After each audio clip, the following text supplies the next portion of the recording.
So error is human, and in my 12 years of experience, I've done quite a few mistakes. Combine that with my passion for leadership development, and you get a mix of valuable lessons learned. Lessons that I hope you will avoid in your own leadership development endeavors. Hello, and welcome to the L&D Academy's channel. My name is Irina, and I'm a learning and development consultant working towards a better L&D. In the quest to forge the leaders of tomorrow, many organizations are investing significantly in leadership development programs. Yet, despite their best intentions and resources, these programs often fall short of their intended outcomes. It's akin to embarking on a complex recipe without fully understanding the ingredients or the cooking process. The result is likely to be less than appetizing. In this video, I will guide you through 6 common mistakes I've made that you can avoid when creating a leadership development program, drawing upon classic wisdom, real-life examples, and practical tips. Let's begin our journey. Mistake number 1, lack of clear objectives. If you don't know where you're going, any road will take you there. This is what the Cheshire Cat told Alice when she asked him for directions. And the same should be applied to leadership development as well. A clearly defined objective gives your program focus and direction. It outlines what the program aims to achieve and what the participants will get out of it. It's not enough to say this leadership development program aims to improve the communication skills of managers. You need to make it specific and measurable. You need to explain what is the purpose of this program and why people should invest their most valuable resource, their time. Here's some ways to avoid this mistake. First, understand in depth the company's goals, vision, mission, and strategy. Then, identify gaps in leadership capabilities. For this, you can compare the current state of the leader's knowledge, skills, and attitudes to your desired state. In other words, what do they know and can do now versus what do they need to know and be able to do in the future, or at the very least by the end of the program. You should also define specific and measurable objectives for the program and communicate those objectives at the beginning of the program. But that's not enough. You need to communicate the objectives throughout the entire program as well. Mistake number 2, one-size-fits-all approach. You know how the same piece of clothing would look very differently worn by different people? Well, the same is true for your leadership program. Everyone is unique. Every leader has different strengths, weaknesses, previous experiences, and learning preferences. If you expect the same training program to suit everyone, you might as well get ready to be disappointed. A simple example is a group of leaders, one of whom is a great public speaker, the other really good with numbers. Which of these two people would benefit more from a public speaking workshop? Here are some ways to avoid this mistake. First, assess the needs and preferences of each leader before the program begins. Then, tailor the program to address their specific needs using a variety of learning methods like training, e-learning, coaching, mentoring, job aids, action learning sets, and so on. Finally, allow participants to choose how they learn. Give them this certain type of freedom.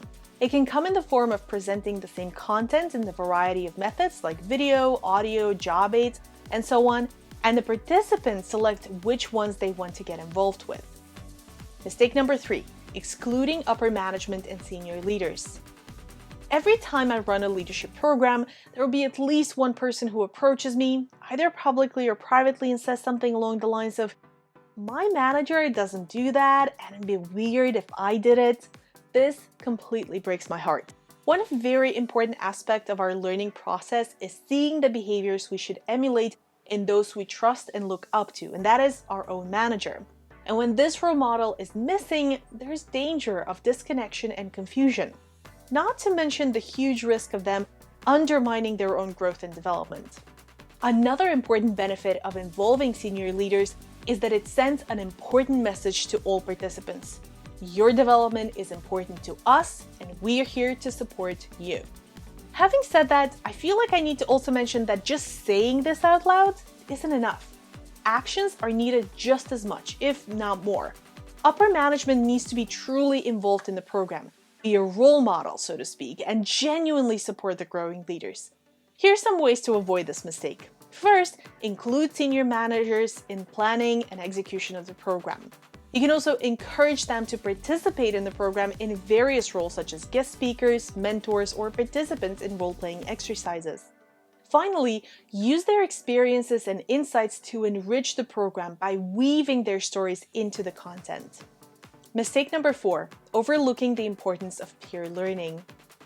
If you ask 2 leaders to spend some time discussing their leadership challenges, they will come back and be very surprised that other people have the exact same difficulties as them. The reason they're surprised is because very often, leaders work in isolation, tackling unique issues within their own departments or teams, or so they think. They may feel that their challenges are specific to their situation and not commonly shared, and this sense of isolation can be intensified by a lack of open communication or a competitive culture within the organization. By fostering conversations between leaders, we can not only dispel the myth of uniqueness, but also encourage shared problem solving and mutual support. Learning from peers can have a profound effect on your participants. Not only will they learn from each other's experiences, but they'll foster collaboration and strengthen their interpersonal relationships. Here are some ways to avoid this mistake. First, encourage as many discussions during the live sessions, be that part of a training session or workshop or a webinar. Also, use group assignments or projects to facilitate peer learning. Build networking into the program and implement a buddy system where leaders can share experiences and learn from each other. Mistake number 5, failing to align with the company culture. Just as a fish needs water to survive, so does your leadership program need to align with your company culture to be successful. A leadership program that doesn't take into account the values, beliefs, and practices of an organization is like a boat without a compass. It might be on a journey, but it will likely drift aimlessly without reaching a meaningful destination. Imagine running a leadership program that emphasizes cutthroat competitiveness in a company that values collaboration and teamwork. Not only will this create a cognitive dissonance among participants, but it could also erode trust and create friction within the organization. Here are some ways to avoid this mistake. First, understand the company's culture, values, and beliefs in depth. This can be done by talking to senior leaders and HR business partners and researching both formal and informal messages across the organization. Ensure that the program aligns with these and reinforces them in every aspect, from the learning objectives to the methods of instruction. You can illustrate alignment with company culture through examples, stories, and role plays.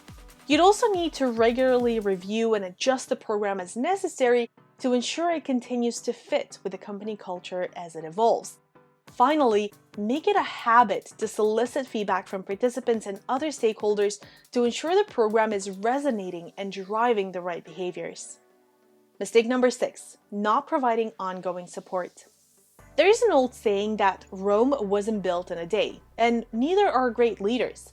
Just like an artist needs time to refine their work or a plant needs continuous care to thrive, leaders need ongoing support to fully develop their potential. A leadership program is not one and done deal. Rather, it's the spark that sets off a continuous learning journey. A common misstep is to believe that once the training sessions are over, the leaders are fully developed and ready to conquer any challenges that come their way. But think about it. How many times have you attended a workshop and felt completely transformed, only to lose the motivation and forget half of what you learned within a few weeks? Here's some ways to avoid this mistake. Implement a system for post-program follow-up and support, such as coaching and mentorship or regular check-ins. Encourage leaders to set personal development goals during the program and provide them with tools for tracking their progress. You can use personal development plans or learning logs. Provide resources for continuous learning, such as curated list of books, articles, and online courses. Create a forum or a social media group where participants can share their experiences and challenges and, of course, successes, and learn from each other. You can do this on Slack, Discord, or Teams. Finally, ensure there's a support structure within the organization to help leaders apply what they've learned, overcome obstacles, and continue their growth journey. And that's it. As we've covered the common pitfalls in creating and running a leadership development program, it becomes clear that the road to success is more about the journey than the destination.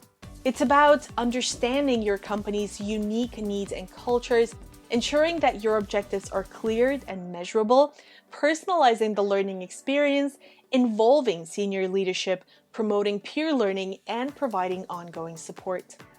Avoiding these common mistakes won't guarantee an entirely smooth journey, but it will certainly ensure that you're well equipped to handle the bumps along the way. Remember, developing great leaders is a long-term investment, one that requires continuous nurturing, guidance, and patience. So as you take the next steps in your leadership development journey, keep these pitfalls in mind. The path to effective leadership might not be easy, but is undoubtedly rewarding. What mistakes have you learned from your own experience? Let me know in the comments down below. If you enjoyed this video, please consider liking, sharing, and subscribing, because this is the best way for us to grow this channel and reach more learning and development practitioners. Thank you for watching till the end. Good luck, and I'll see you in the next one.